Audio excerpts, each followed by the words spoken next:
Hi, welcome to Ryan's Recording Corner. I'm your host, Ryan. Today we're going to be talking about Antelope Audio's Discrete Pro series of interfaces.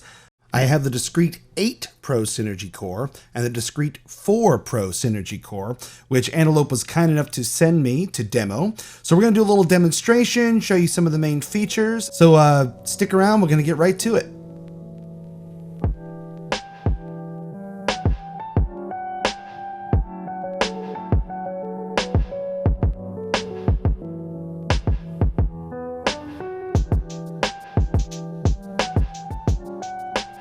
Okay, so we're going to jump right into some specifications. Whoa, where'd that reverb come from? First of all, you have 8 discrete preamps with 65 dB of gain, which will handle even the lowest output dynamic mics like the SM7B. All of them are microphone and line inputs. 2 of them are on the front, so if you want to use a guitar or a bass, you actually have high Z inputs there on the front, which makes it very convenient if you have it in a rack situation. And then you have SPDIF connections, as well as 8 DC coupled line outputs over D-sub. It has an additional 16 channels of expandability via ADAT.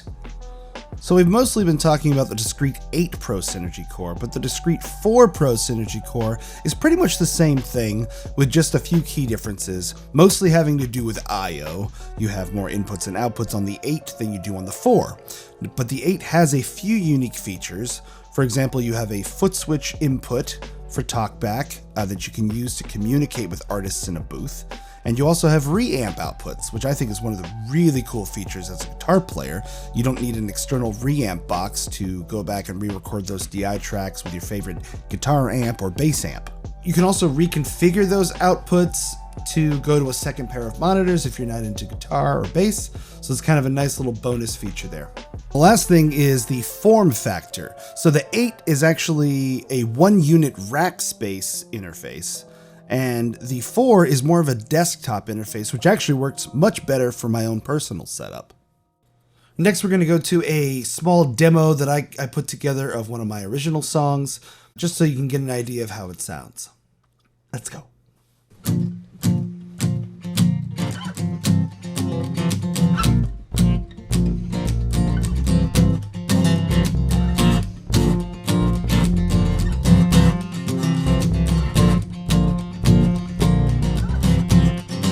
Another indecision, tear me up from the inside, putting pressure on the fault line.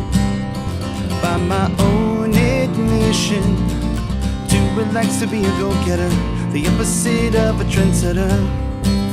And I go around and around and around and around again. I go around and around and around in my head. I go around and around and around.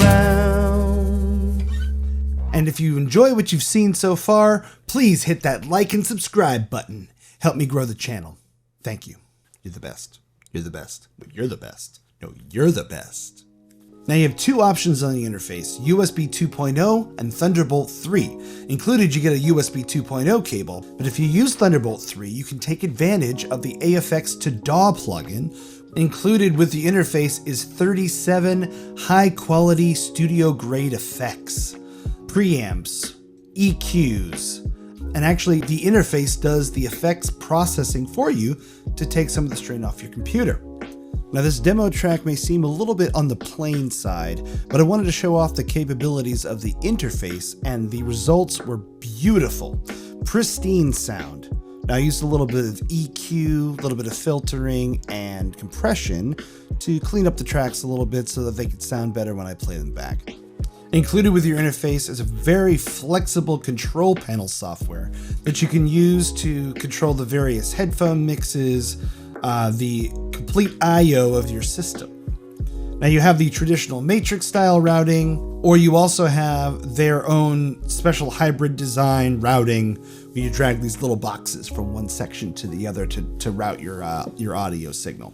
That allows you to add effects to the incoming signal into your DAW, or you can also add effects to just a headphone mix Say, for example, you want to add in some reverb, you can use the included aura verb to send a nice reverb to your artist while they're singing their track. Fairly intuitive to use, just takes a little bit to get used to. I found myself watching a few YouTube videos to help figure out the software. Now, I happen to own the Antelope Audio modeling microphone, which I use for the vocals, for the shaker, for the guitar. But I was able to actually set up separate signals for the emulated sound and the quote-unquote dry signal from the microphone, which gives me more choices later in the mix process. Antelope Audio has not paid me to make this video. That being said, if you'd like to support the channel, please click on one of the affiliate links below if you'd like to check one of these interfaces out for yourself. I'll also be linking those helpful videos that help me figure out the software, as well as a link to the Antelope Audio website. So there you have it. That's the Discrete 8 Pro Synergy Core and the Discrete 4 Pro Synergy Core from Antelope Audio. Thank you so much for joining me on Ryan's Recording Corner, and I'll see you in the next video.